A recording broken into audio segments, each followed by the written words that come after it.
It's a pleasure to be joined today by Richard McGowan, who is professor at the Carroll School at Boston College. We are going to be talking about sin taxes. We are going to be talking in part two of our interview about the recent Supreme Court decision that will greatly expand sports gambling and sports betting on sports.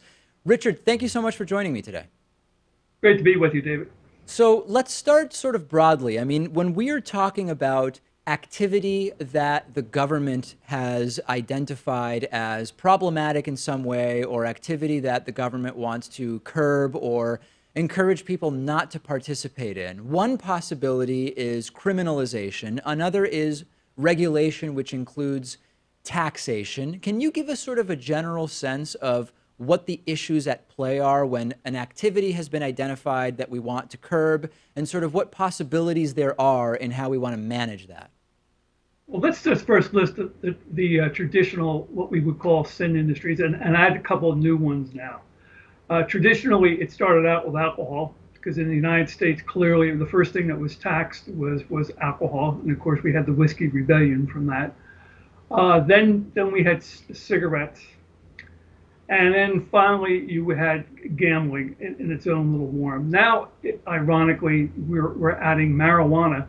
And in lots of locations right now, soda is becoming almost a sin industry. So you've got things that the government wants. There's usually, and there's at least two, and then sometimes three goals the government wants. One is obviously to raise revenue. So all these activities you can tax, and I always say it's painless revenue, because in other words, people feel somewhat guilty doing them. So therefore, when the government taxes you, you don't complain as much about it. The other thing is, clearly you also, and this is where the government gets itself in a little bit of contrariness. The government wants you to, they want to dissuade you from doing the activity. So they're making money from you, but they don't want you to do the activity. And then in lots of the cases, for instance, especially with alcohol and gambling and marijuana, you have what they want to discourage the black market. And so there's where there's usually three things involved. I'm not sort of at a base level, like at a philosophical level, against the taxation or raising of revenue by governments in these ways. But it's hard for me to get past the reality that speeding tickets, for example, which is a sort of different thing, presumably the idea is the police want you to obey the law, and that's why if you exceed the speed limit, you risk getting pulled over and you get a ticket. And presumably if that happens next time, you might be careful, you might not speed. But the police departments do become reliant on that revenue. So on the one hand, it's purportedly a mechanism to get people to behave the way that the government or police want them to behave. But at the same time, if everybody did it, police would have a really hard time funding their operations. And there's a sort of similar dynamic when it comes to some of these sin taxes. How should we interpret that? In other words, does the government really want to dissuade people from doing these things? Well, for instance, for years, the government would raise the excise tax on cigarette just enough that they would make more revenue.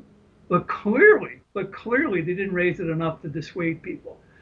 And it took the whole secondhand smoking situation where people said, the non-smokers finally said, I have rights not to smell the smoking. That's when government then said, you know what, let's raise the taxes really high, and let's really now try to discourage people from smoking. So you're right there.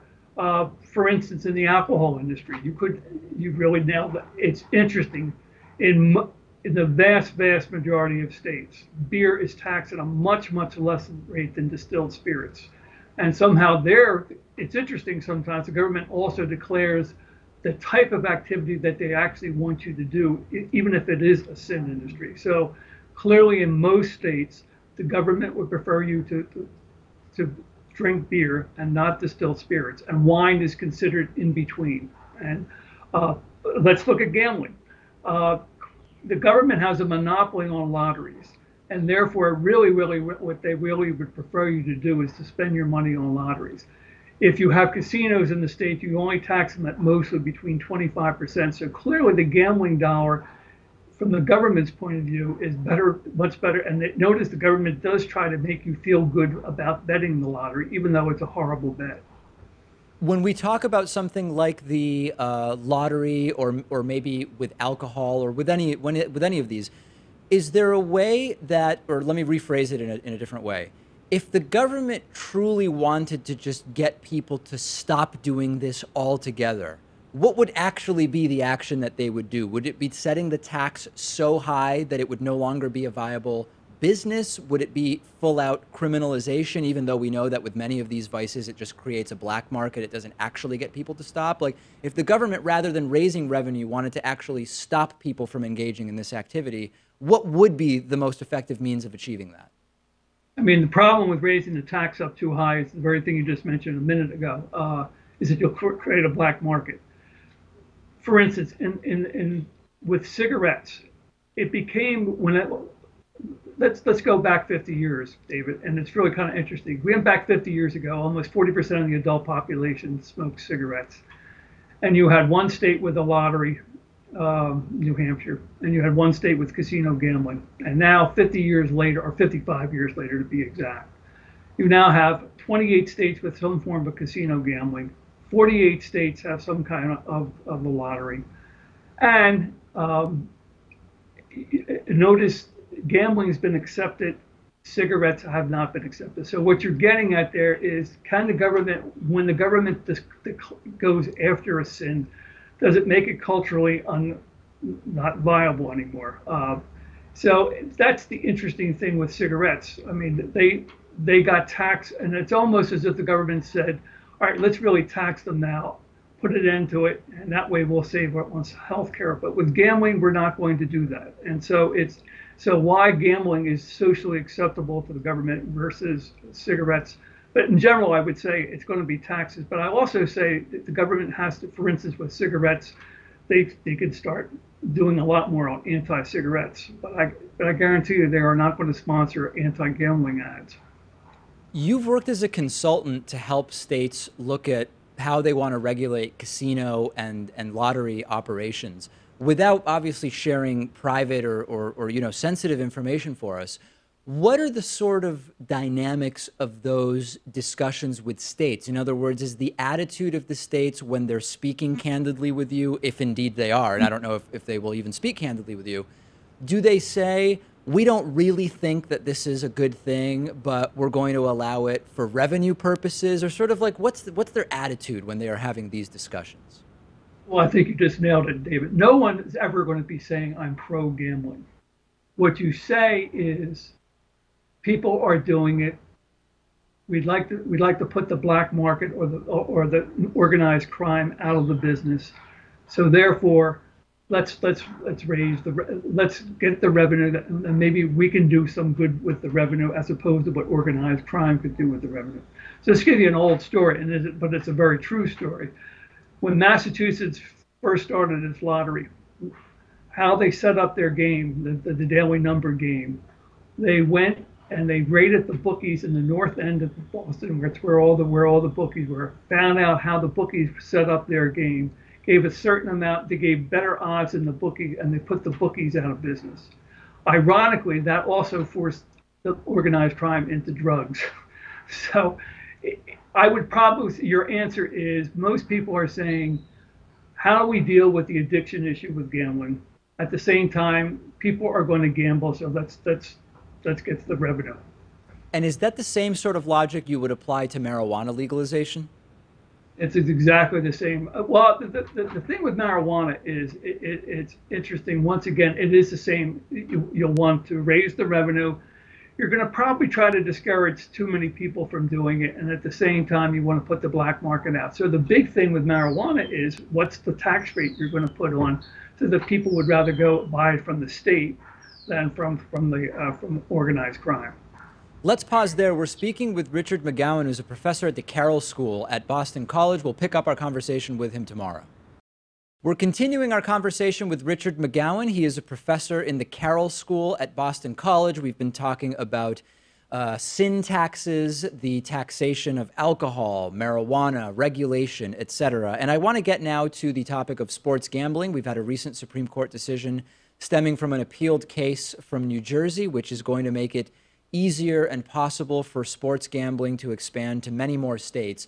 So to start this conversation, Richard, what, if anything, distinguishes sports gambling from the other vices that we've discussed? It really isn't all that much, to be quite honest with you, David. It's the same logic. Uh, People are already doing it.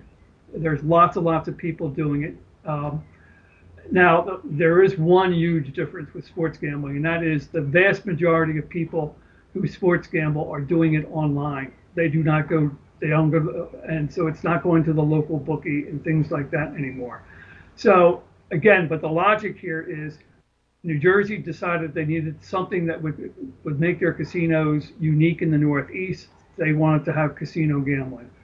So they would the revenue issue. Then obviously trying to put whatever the black market online basically out of business.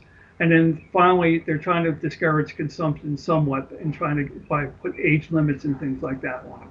There has been one difference touted, and I'm curious to get your reaction as to whether it's sort of a material, practical difference of any value, which is that with sports gambling, you do have the possibility of individuals who are sort of determining the outcome, possibly participating in the betting, right? Whether it's players or referees that might be involved. And of course, that would be against the law. It would also be against the rules of whatever league you're participating in, but it's something conceivably that could happen, which seems like it is a different dynamic than with some of these other vices we're talking about. But I guess my question from a sort of conceptual standpoint is, does that really represent a practical difference in how it should be regulated? Well, one of the things obviously you're pointing to there is that when you have sports betting, you really have to worry much more about the integrity of the game. I think with pro sports, the pro athletes are making so much money, they're probably not going to, that's not going to be their enticement. Referees, let's face it, the NBA had a referee who did that once, Yep. and was fired because of that. So the NBA has that. But clearly the organization that's got the biggest stake in this and worrying about it is the NCAA. Because you're not paying college athletes. I mean, let's face it. I mean, they might be getting a free scholarship and education and things like that, but they're not being paid. And so there's really going to be how you try to keep how the NCAA is going to handle this and the integrity of the game there is really going to be a real problem. And what is the sort of dynamic in terms of dealing with that? I mean, you make it against the law, you make it against the policies of the organization, you do that stuff, but it still sort of can happen. You would hope that you discover it when it's happening. But in terms of preventing that, is there anything really beyond that that can be done? Well, I mean, obviously the sports leagues, it's interesting. The sports leagues, I think, have the gall, to be quite honest. I think, and I'll say the gall that they want a percentage of the sports revenue that the states are going to be taking in to pay for integrity purposes, which, by the way, they already have to do anyway. So, I mean, I think like the NFL and the NBA and Major League Baseball to have the gall to say that they want a percentage of the sports bet from the states is outrageous as far as I'm concerned. But for the NCAA, they're going to have to really now they're already to tell athletes you can't bet. If you do, you're going to lose your scholarships and things like that. But I think they're going to have to do a lot. The schools are going to have to spend a lot more money worrying about the integrity and who's going on campus and consulting with those who would be trying to contact student athletes. I'd love to take a minute to talk a little bit about one of the arguments that's made often against the legalization of both gambling, betting on sports, and the lottery. And that's an argument which says that the activities of particularly playing the lottery, but also to some degree gambling and betting on sports, are overwhelmingly being done by people who actually don't really have the money to lose. And that's a particular argument when it comes to the lottery, that it preys on those who actually are least equipped to lose a few bucks here and there playing the lottery. And the sort of libertarian argument or retort is often, listen, the government is not your nanny. The government is going to try to raise its revenue in the ways that it best sees fit. And that's sort of it. The counter to that often also is, well, if it's not legal, people will still be doing the betting. They're just going to be doing it in sort of a black market way. But the truth is that black market lotteries are not that big of a thing. I mean, of course they exist, but a state-sanctioned lottery is a very, very different thing. Where do you come down sort of on that issue? And really, it's more of a question of government power and intervention, right? Yes, and I would immediately say with the lottery, I think it's probably true. I mean, talking about the lottery, a lot of the instant tickets where you see people scratching tickets and things like that, there are certainly people who should not be there. And the government, one of the estimates I've heard is that around 30% of the players of lottery tickets buy around 70% of the tickets. So clearly, the government has a moral obligation to spend a lot more money on compulsive gambling, and the problem that people have with compulsive gambling. All right. Again, if the lotteries right now are basically flat, and so that's the other reason why state governments are looking at sports betting, because sports betting is clearly something that will be brand new. In the area of sports betting, by the way, that is really a middle class thing. You clearly, for instance, the fantasy sports leagues right now, which by the way are going to probably be in big trouble once regular sports gambling, but they are clearly a middle class or upper middle class phenomenon. They're the people who want to play those games. So it depends. For instance, I mean, like an alcohol, clearly the upper classes are the ones that drink scotch. Lower class people usually drink beer, and so there's a little bit of that going on with gambling. That there's certain gambling games go for the lower classes, and that's the lottery. There's no doubt about that. Versus sports gambling would certainly affect. I mean, I think that the age group that would really be allowed would be 18 to 35. They'd be males, and God knows what will go on college campuses once you legalize sports gambling. Do you think that there should be a distinction made in the law as these laws are developed between in-person sports gambling and online? Like, is there enough of a difference in the dynamics there that it would make sense to regulate them as sort of separately or differently? I would probably say you're 100%, because if you have to go in person, it's probably either going to be to a racetrack, which is what New Jersey wants. They want you to go to the casinos or a racetrack, and they don't want to put it online. Excuse the pun here, but I think Delaware is already raising the ante on sports betting because they want to put everything online. And so now, how do you regulate sports gambling online and make sure that, that if you're saying at 21 is the earliest age you can do it, how do you regulate that? How do you assure that people will keep their bets under? Although certain ways you could probably maintain about what people are betting and how much they're betting online, just probably under more circumstances than you can in-person betting. We've been speaking with Richard McGowan, joining us today from El Salvador. He is professor in the Carroll School at Boston College. Richard, thank you so much for talking to us about this. It's been great to be with you, David.